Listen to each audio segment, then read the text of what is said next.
I acknowledge Roman Reigns. He's my tribal chief.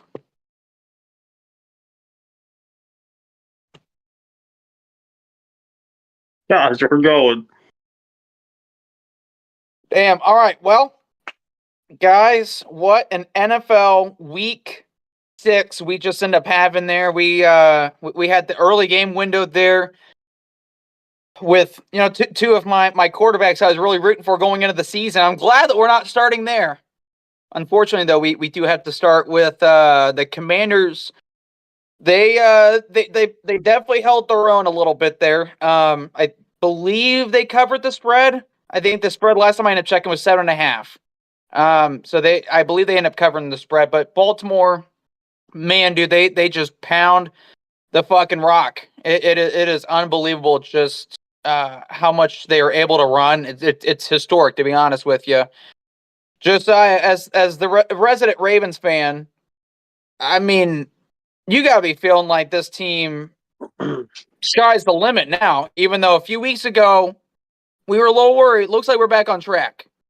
It is, man, and I won't spend too much time on my team, but run, Ravens, run. They are now 37 straight games with 100+ rushing yards per game. They broke the record a few years ago at 43 in 2022. And now they're on pace to break that record again. And it's not because of Lamar Jackson. He's playing a big part in it, but Derrick Henry at plus 30 years old is averaging almost 6 yards a carry, 5.6 yards a carry, multi-game touchdowns, great running. He's on pace for 2,000 rushing yards. Last I checked, I think the numbers was 1,994 rushing yards and 20 rushing touchdowns. This is a guy at this age who shouldn't be doing that according to everybody. And I've always talked about how the Ravens are a good team, Lamar's a good quarterback, but he needs that one superstar to really counterbalance it. Well, here you go. Derrick Henry is doing what Derrick Henry was paid to do. And what's great is he's doing it at a higher level than he did in Tennessee. In Tennessee, he was beast mode. He was having to break the tackles and make the plays. The offensive line has been blocking so good. Derrick Henry's making these plays in open holes. Every game these Ravens have won so far since coming off 0-2, Derrick Henry has helped call game with big monster runs. I mean, the way he is playing right now at his age and the dying sport of where running is dying and it's a wide receivers league now, Henry's putting up amazing numbers.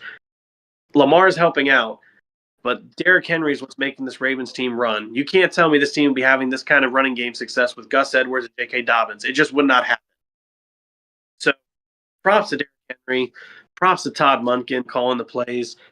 Right now, Derrick Henry is an MVP. How long has it been since we've had a running back put up these kind of numbers, carry this kind of team, break these kind of records, and win an MVP? It's about damn time. On to the other side of the ball, I was very impressed with Jalen Daniels. He was everything they expected him to be. I think he had 2 passing touchdowns in that game. He didn't get as much running as they were hoping for. The Ravens are ready for that. But it was a great quarterback duel. We still put up, I believe, 267 all-purpose yards. And he was a threat. No turnovers, no interceptions. Great game by Jalen Daniels. The Ravens defense has some concerns. The pass rush and the interior is fine. It's the secondary, and hopefully they can iron those things out. But the Commanders looked really good, and all in all, it was a great football game. And Ravens move on to what I think will be a very tough matchup next week in prime time against the Tampa Bay Buccaneers, who just put up one on the Saints. Just got to put that out there. Baker is Baker. Baker is him. 49ers Super Bowl with Baker. I think the point that you made there where they were able to kind of stop Jalen Daniels there in the run game, I kind of attribute that to the fact that they have Lamar Jackson there in practice. They meaning the Ravens defense. And, it's right now, I think that it's still far and away Lamar Jackson, his elusiveness is still way better than anybody else in the league. So even when you have a running quarterback, the Ravens defense is seeing this in practice every day.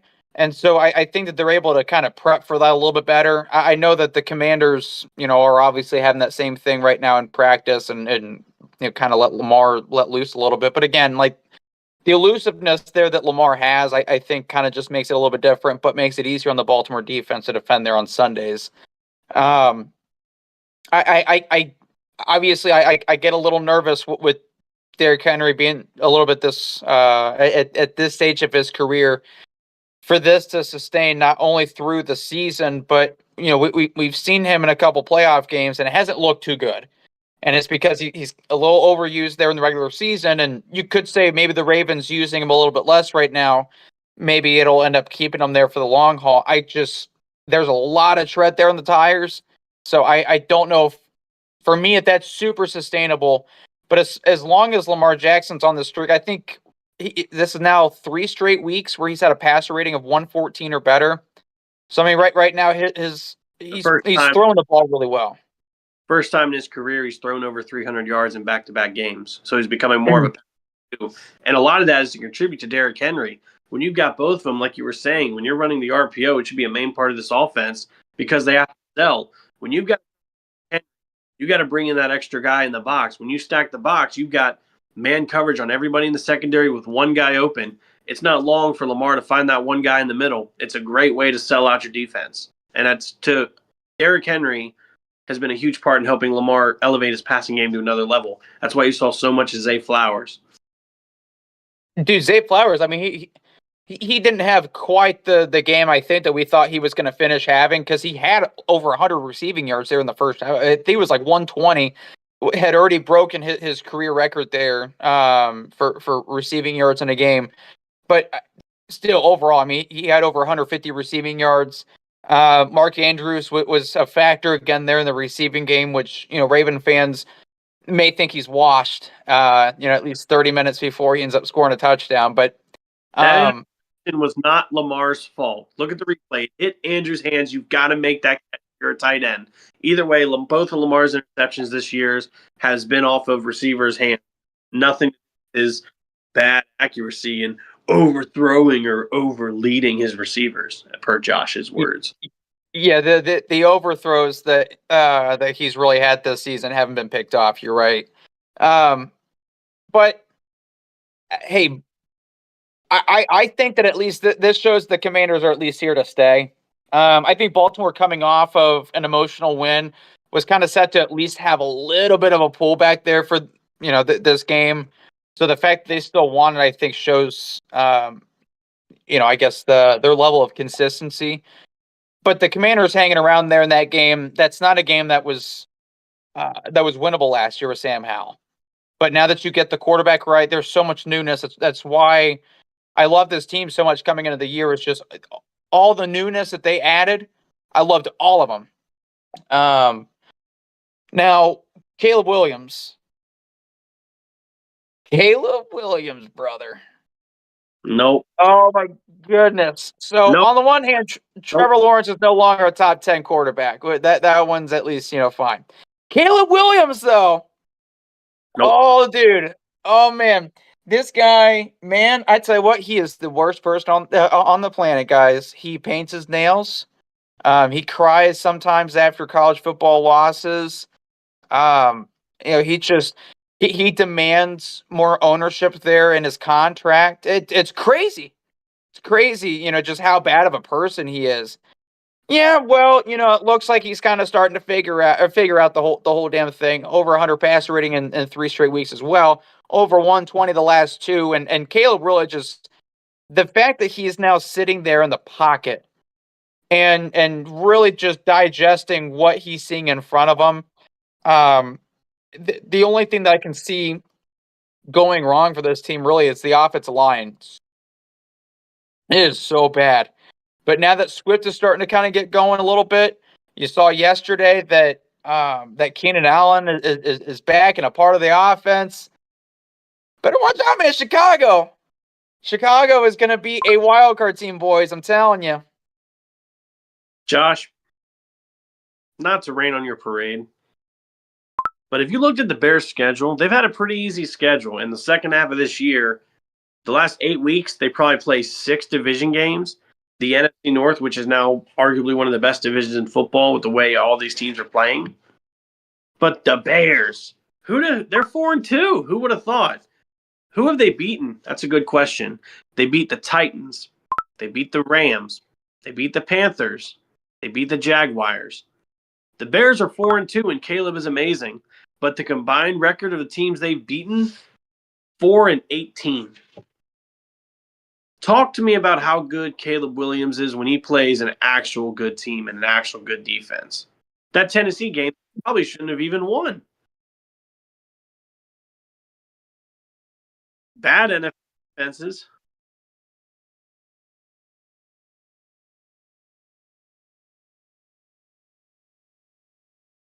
You're right. The best of the best with a combined 4 wins in 6 weeks. Got it.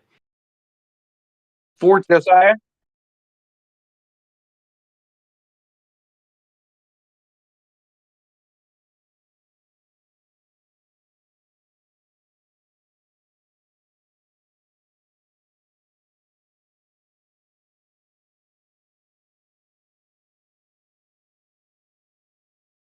Oh, I think every team in the AFC is remotely better than the NFC. And, they did beat the Titans and Jaguars in that. So wherever you want to give credit where credit due, man, let's see Caleb against a good team. I'm sick of people glazing these quarterbacks and hyping them up for them to fall on their face. Jalen Hurts was one glazed up. Josh Allen's been glazed up and he's been falling. You know what? Screw it. Joe Burrow was been glazing up and now he's falling. Trevor Lawrence was glazed up and now he's falling. All these quarterbacks that get put on the pedestal eventually fall. Let's not put this kid on too early. I am still not sold on him. Lamar's glazing. You forgot to mention him. Josh Allen is too.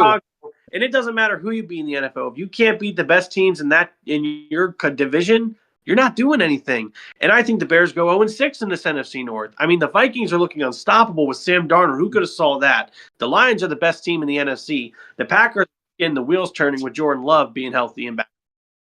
It's going to be tough for the Bears down the stretch. I'm not ready to say Caleb's is the top 10, and I'm not ready to say they're a wild card team yet. Josiah, you're a fan of Justin Fields, right? Love him. OH, baby. I know that you don't like Mitch Trubisky. I just want to make sure that I do get that clear. You don't like Trubisky, right? I never had an issue with him. He just sucked.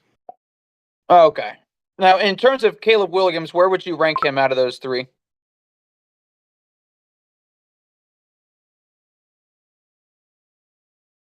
Tough, but you know what? I'm sorry. I'm ready behind Justin Fields. Justin Fields beat the better and doing it consistently. Caleb, all right, you ready? You ready for this? Sure. Caleb Williams has more touchdowns through 6 weeks, through his first 6 weeks in the NFL, than Mitch Trubisky and Justin Fields did their entire rookie seasons.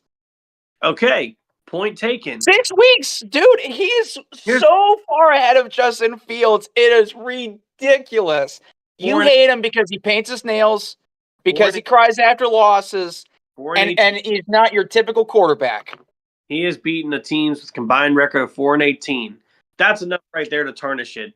Okay, why do we say Josh Allen was so good this year in an MVP? Because he beat up on bad teams. Then he hit a good team, and now he's not even in the MVP conversations anymore. Yes, he is. He is. That's what I'm talking about. Tua beat up on bad teams. Plays a good team, he's out. Brock Purdy beat up on bad teams. He's great. Put him out. Now Caleb Williams is all this stuff. Let's see him play a good team and see how quickly that narrative is going to change. Josh Allen is still an MVP candidate. We are still on that train here, Joseph. You can't hop on that train 2 weeks ago, join the bandwagon, and then hop off as soon as the water gets too hot for you. You got to. Other quarterbacks, what is Josh Allen doing? Josh Allen is being outperformed by everybody in the AFC North except Deshaun Watson. He's being outperformed by Jay Daniels. Who does he have? He is winning games with nobody. Oh, but when Lamar wins games with nobody, he's a running back and he doesn't deserve his MVP. This is running a lot more than Josh is. Josh had a concussion and still ended up getting 9 completions last week. Last week was a bad week for him, okay? I get that. I've seen a bad 3 weeks for Josh Allen. Huh? The last 3 weeks have been bad for him. It's just last week in Baltimore. This is his first time in his career where he's threatening to end up losing 3 straight games. And what does he have to end up helping him out? Oh, yeah. You find out 2 hours before the game starts, James Cook isn't playing. Well, it's a good thing I got Dalton Kincaid. I like no disrespect to these guys because I wanted Dalton Kincaid there in the draft, but when you start talking about these guys, being Kincaid, 3-4 men out, the Kincaid, Bills have no business being 3-2. And if go ahead, he's been limited because he was out last week, wasn't he? Or he was limited in practice.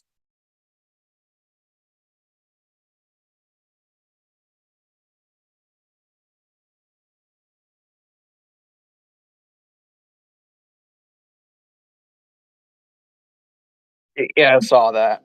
that's awesome.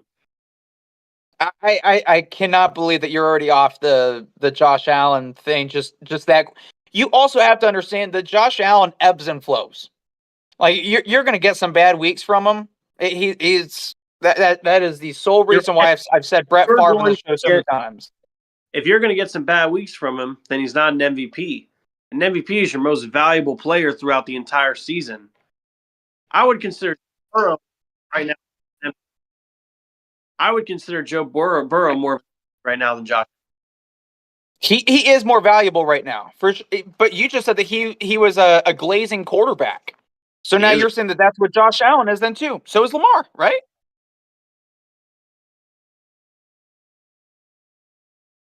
You're right. No, but You're right.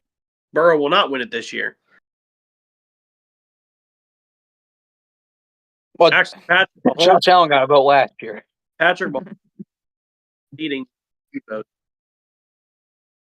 Dude, that run last night, that was electrifying.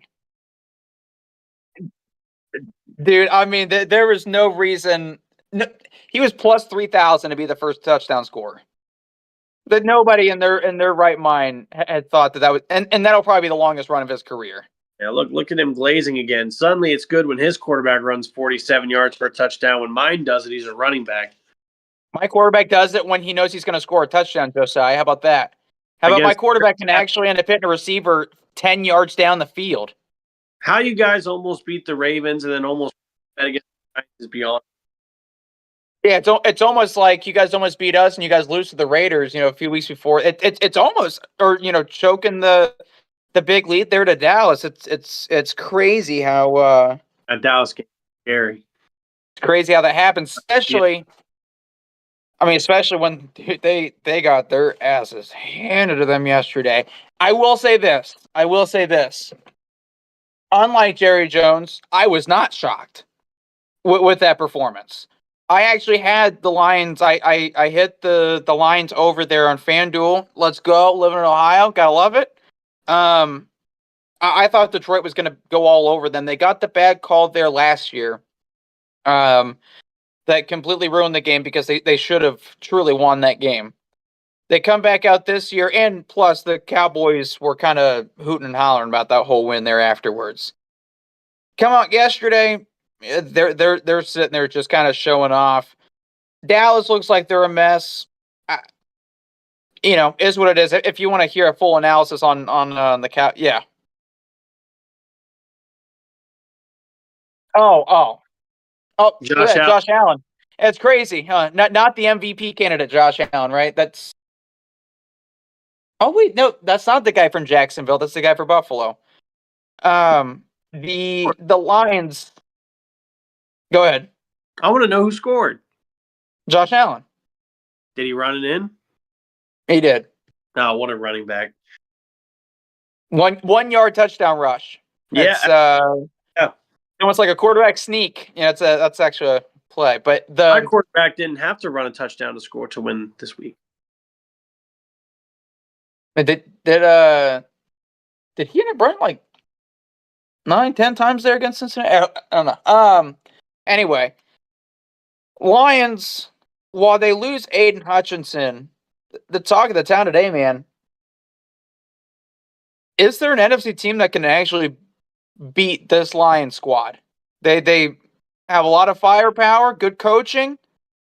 Josiah, are they the best team in the NFC? They are, but that doesn't mean they're not beatable. We've seen really good teams come out of Washington.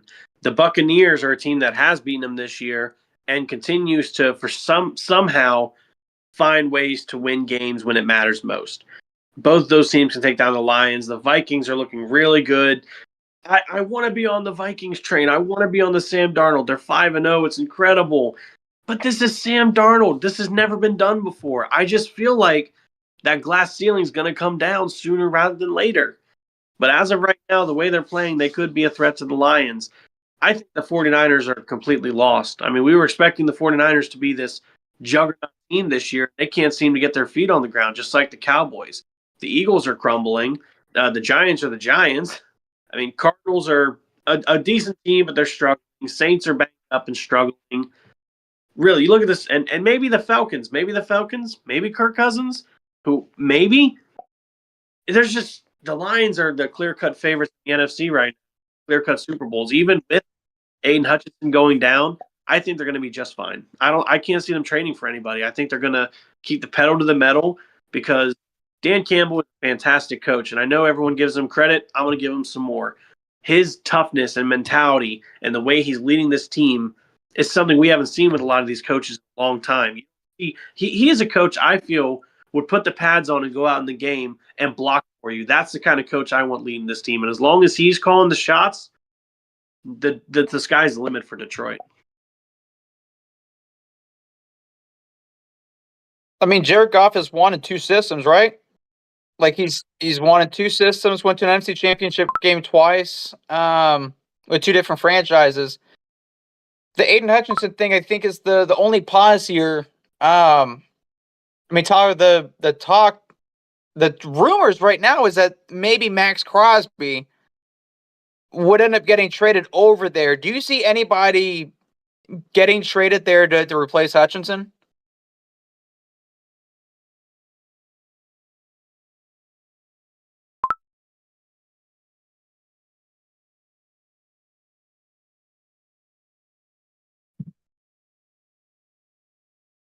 Could Derrick Like really that. be a candidate? I mean, he just blocked a field goal that they took back for a touchdown this week. I get the Browns have 1 win, but Miles is your centerpiece. Why would you trade him? I mean, I guess with Deshaun Watson, you're stuck with him. You're stuck with Deshaun. You're stuck with that cap hit. You're going to need to find space somehow. Garrett's got a big cap hit too, and he's at the best years of his career. He might be starting on a decline soon. T.J. Watt's definitely outplaying him this year. So is Max Crosby. Hell, Kyle Van Noy was AFC Defensive Player of the Month with 6 sacks. You know, I don't know. That'd be tough. Garrett go, but I think the Browns players have quit. Like if you look, like there are teams where you can tell that they just suck, and like you like the Panthers. I know the Panther fans are tired of hearing it. You guys suck. Raiders, you got a few good pieces, and I don't know why I have to say this. You suck. New England, they suck. But there's effort. But like you can see heavy breathing on the sideline.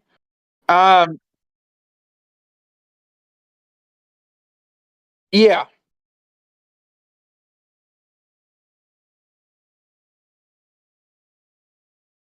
yes. But and if you have to start them, because if Haslam is making Stefanski start Deshaun Watson, that same argument would have to then be applied for the next 2 years.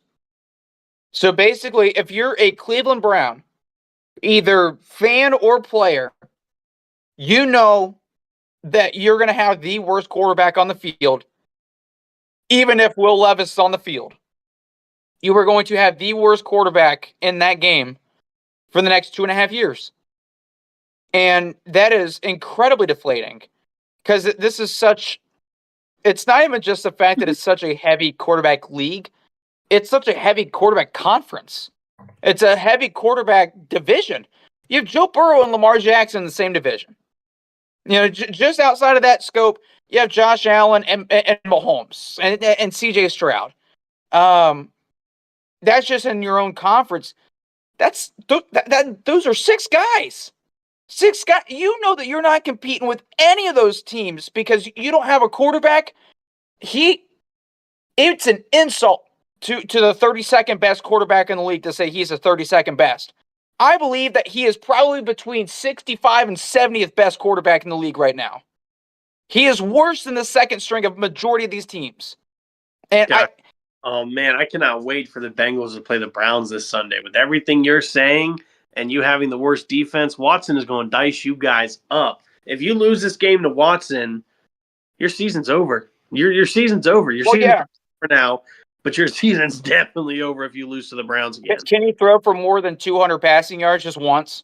On the Bengals? Can he just do it once? Because that's what I'm waiting for. On the Bengals defense, probably. Josiah, did you know they're the fourth team since I think it's 2000, fourth team since 2000, where they have not picked up over 300 total yards of offense and scored more than 21 points in a single game all year through 6 games.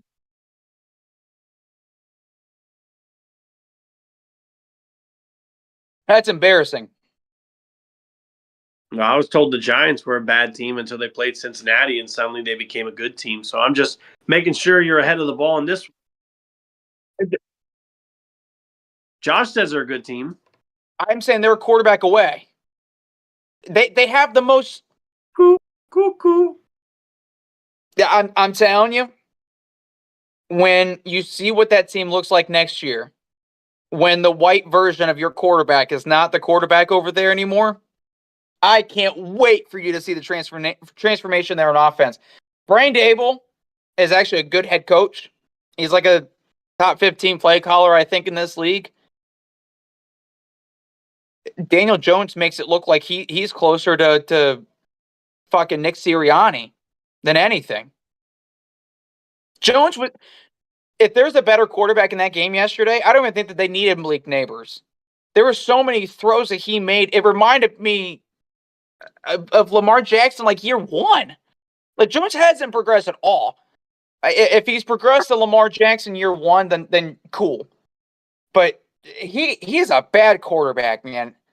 He's lucky that Deshaun Watson and Trevor Lawrence are playing this year. He's lucky that that's happening because that's another. But they're going to get out of it after this year. To circle back to that Lions take there of them being the best team there in the NFC.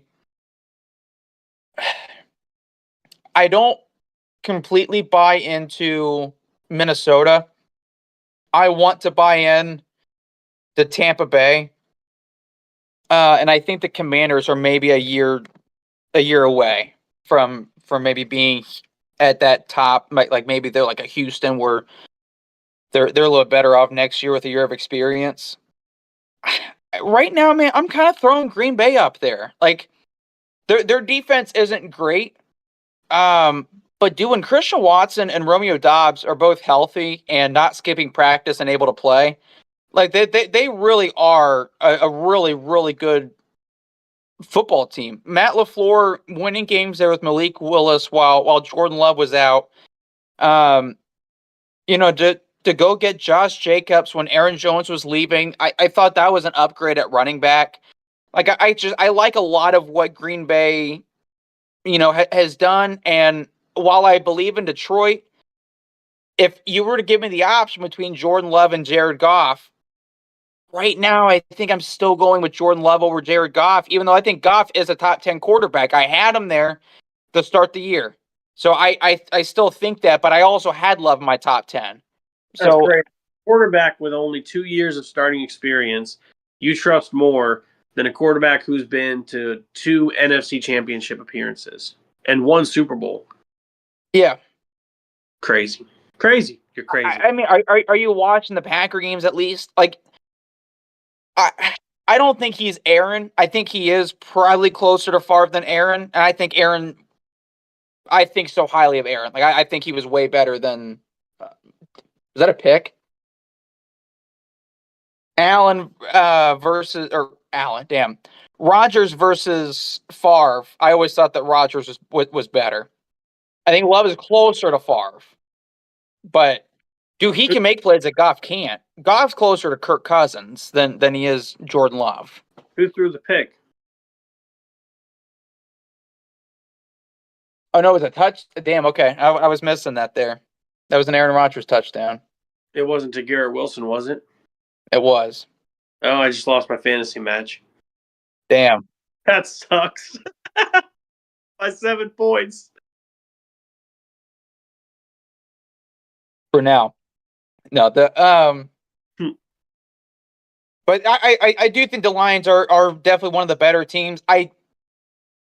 Unfortunately, I do think the Hutchinson injury does change a lot for me, and that's why I throw Green Bay there in that argument. But, boy, Nick Sirianni, man, if you watch ESPN today, he's such a bad guy. Man, he is so evil. You know, he was here and fired Nick Chance there during during the game, and he points up. This guy, this guy points up and starts just yelling at fans up there, talking shit. And I don't know. I'm a wrestling fan, huge wrestling fan actually. I loved it. And I loved the baby face little thing that he wanted to end up doing there with his kids there in the press conference. That was hilarious. Because he knew what he was doing. Probably got in a little bit of trouble today. Maybe even yesterday. That's why he brought his kids out there to try to make him look better. But that was awesome. That was a weak Everybody today. field. Everybody today is talking about Nick Sirianni. After an Eagles win, he is the only head coach in NFL history, I swear, where after wins, you could argue the seat could not be hotter after wins versus the losses. The losses, there seems to be multiple blame, or lots of blame to go around. The wins, it's all Nick Sirianni's fault for why they didn't win, better. Has there ever been a coach for coach trade mid-season? Because the Jaguars and Eagles have a chance to do the funniest thing ever. Send Sirianni to Jacksonville, give him Trevor Lawrence, new running back, new receivers, a new system to try and really check him out. And then you send Peterson back to Philadelphia to the team that he was able to take to close to a Super Bowl, if not to a Super Bowl, with Donovan McNabb in 2005, 2006. And let him try again with another back, Jalen Hurts, who is built and plays like McNabb with a very talented team. Peterson's a good coach. I don't blame anything in Jacksonville on him. I blame it all on Trevor, and that sucks that he's going to lose his job. But if he were to go back to Philly, that could be just what Jalen needs to take that next step. I don't think there's any shot after how that exit had went there with Peterson, where he traded away. He tanked for the owner, and then the owner fired him for tanking or winning a game or something like that there late in the year. Like that one seems a little touchy. But that Nick Sirianni to Jacksonville, that would definitely set the city on fire, and not in a good way. I mean, literally would set them on fire. But I think what gets lost with the Eagles, and I love all these years later that we get to end up, well, all these years later. Last year, we were just talking about this. Jalen Hurts apparently, after the Chiefs end up beating them there in the Super Bowl, I was told Jalen Hurts second best quarterback there in the league. And, that was, to put it nicely, one of the dumbest sports takes that you could possibly have. If you look at this guy's total career here as a professional, going back to college, we've had a 7-year run to end up looking at. So this is not a small sample size anymore whatsoever. Dude, he's had one spectacular year with a spectacular offensive coordinator. If he didn't have Anthony Richardson as a starting quarterback, the Colts are probably making the playoffs every year, but that can be a conversation for another day. Jalen Hurts, since that Super Bowl, has thrown one more touchdown than turnover. I That's a lot, dude. Jalen Hurts has Devontae Smith, and he's got A.J. Brown, and he's got Saquon Barkley, and he's got Lane Johnson, and he's got Kellen Moore calling the plays. And while people keep talking about how Nick Sirianni is some huge problem here in Philly, and I don't necessarily disagree with you, because I wouldn't want my head coach yelling at my fans, because I didn't like it when President of Baseball Operations there for the Reds asked us fans where we were going to go. I hated it. So I feel for the fans there, but at some point, I think we got to have the Jalen Hurts conversation. Now, Josiah, you and I were going back and forth on this before the show. And, you had mentioned the fact that the different systems, maybe just a different system would end up helping him out. He's ran through a few offense coordinators there at this point. So it would really just be the head coach that I'm told is not running plays or calling plays there on offense. So again, don't fully know how it's Nick's fault. But if we did fire him and we're talking about a new system, you look at the other quarterbacks that have went to a new system, at least recently, that looked like bust. Baker Mayfield goes down to Tampa, and they're hitting.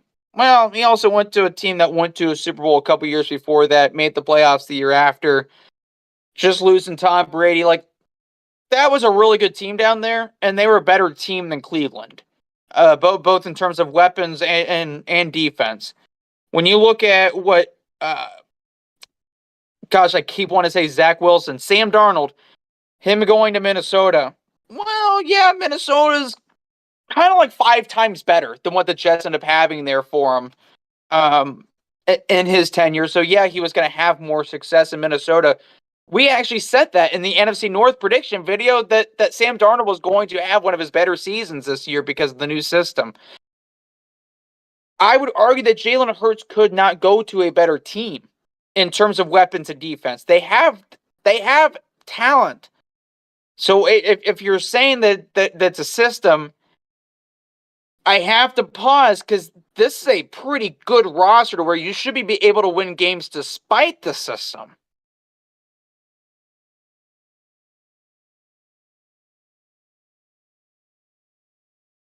You're muted. I don't even know how I got muted. I didn't even touch the button.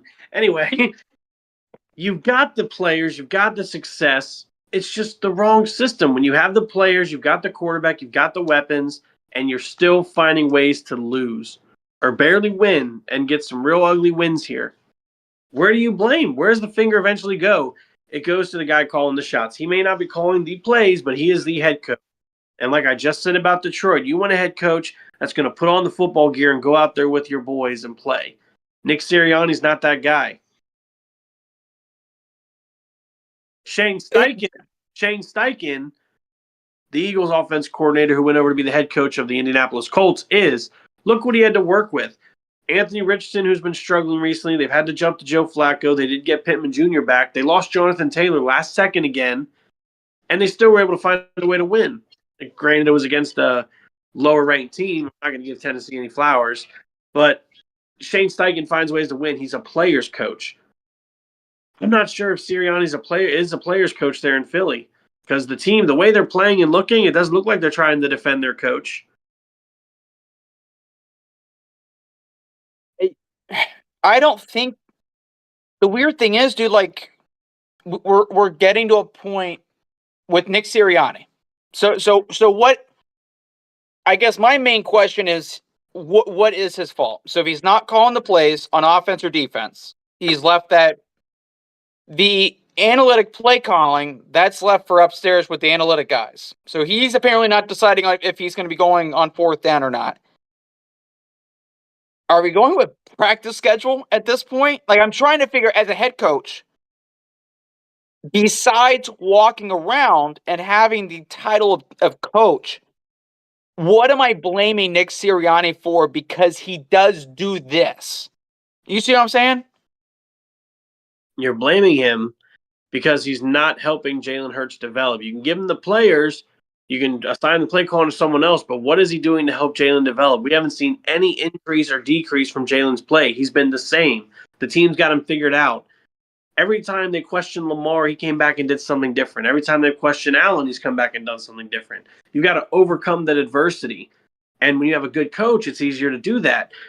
Jalen Hurts does not have that in Sirianni. Has Lamar developed? I would say so. I mean, he's looking better as a passer. Yeah. You wouldn't say that's because of Jim Harbaugh, right? You would say it's because of the offensive coordinator? Well, I don't think it'd be Jim Harbaugh because he's in the Chargers. You can make a case for John. Or sorry, John. Sorry, yeah.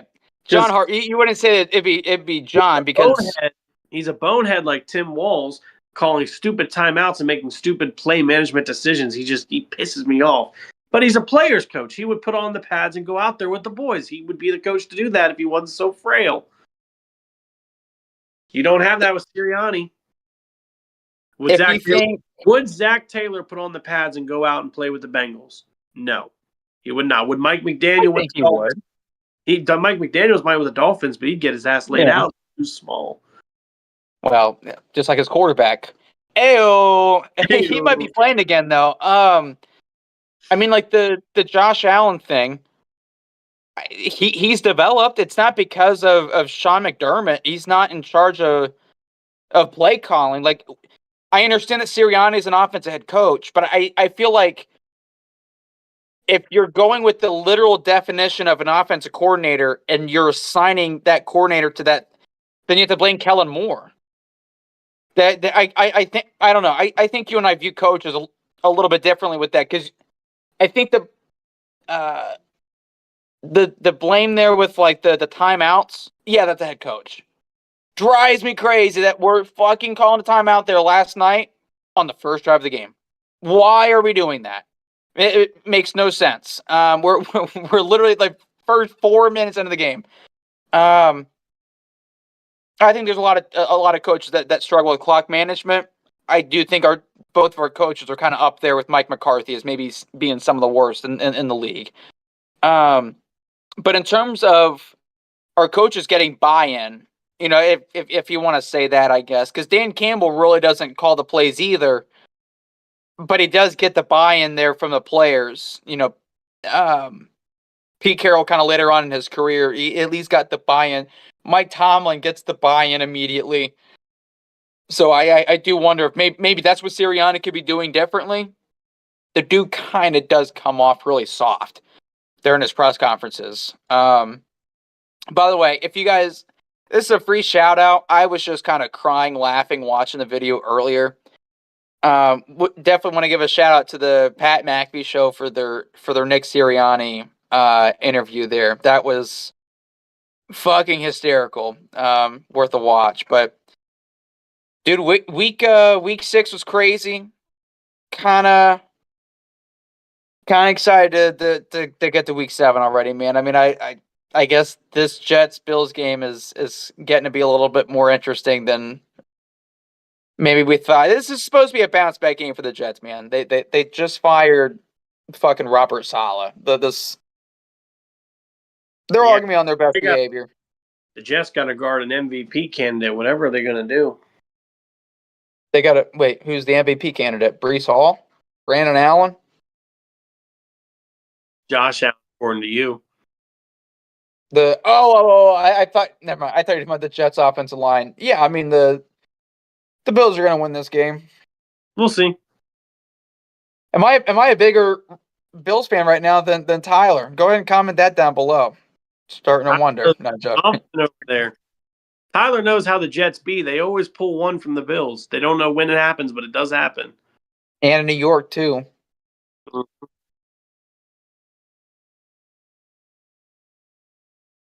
They have. That's why it didn't make sense for them to fire Robert Saleh. Like I didn't want to talk about it too much there on Wednesday because everybody had already kind of drawn it out enough. But see, here's why. I know exactly why they fired Robert Saleh.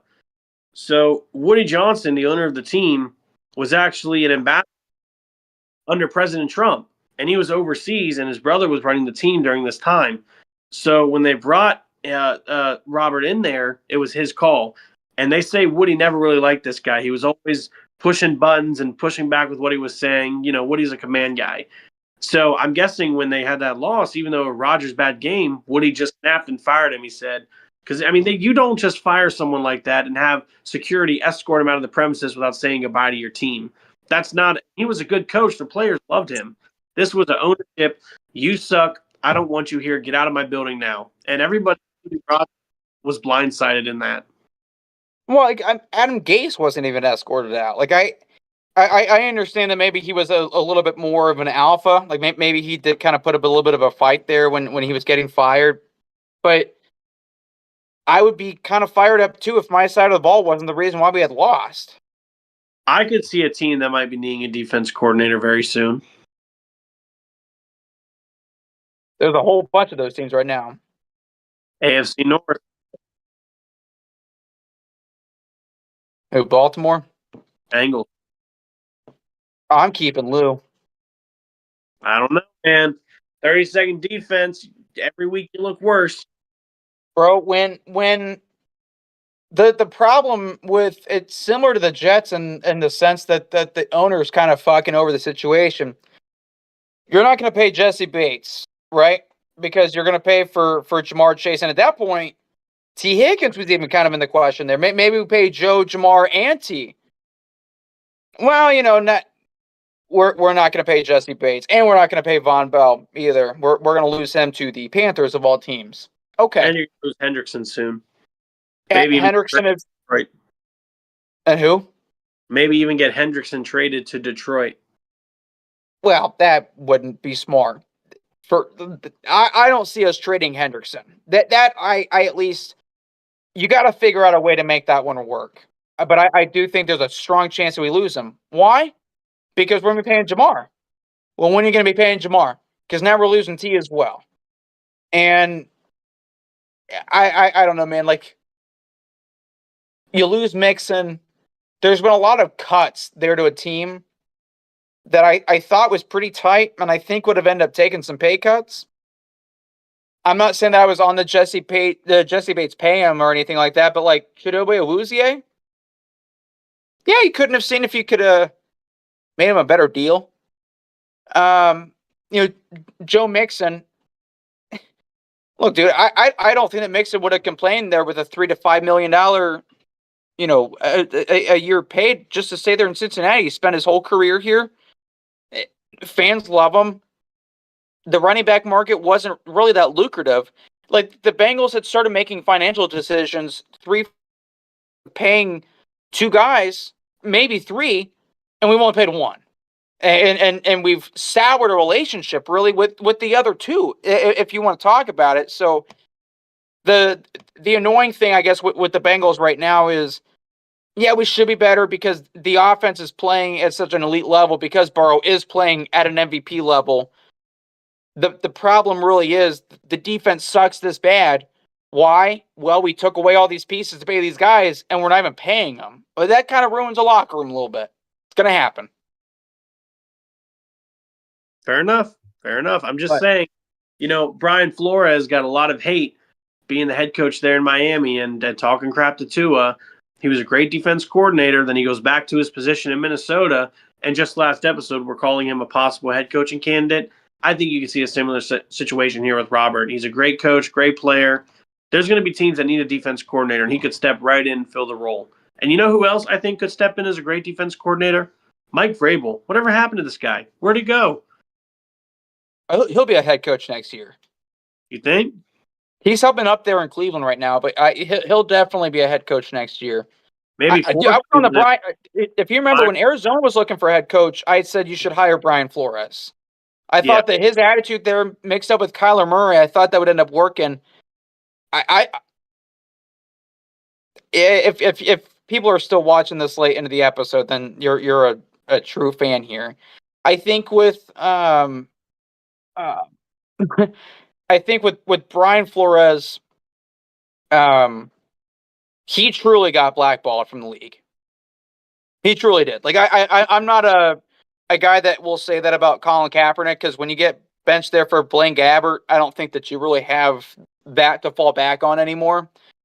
But I think with Brian Flores, that Miami situation, man, that was tough. And we're still kind of questioning Tua all these years later.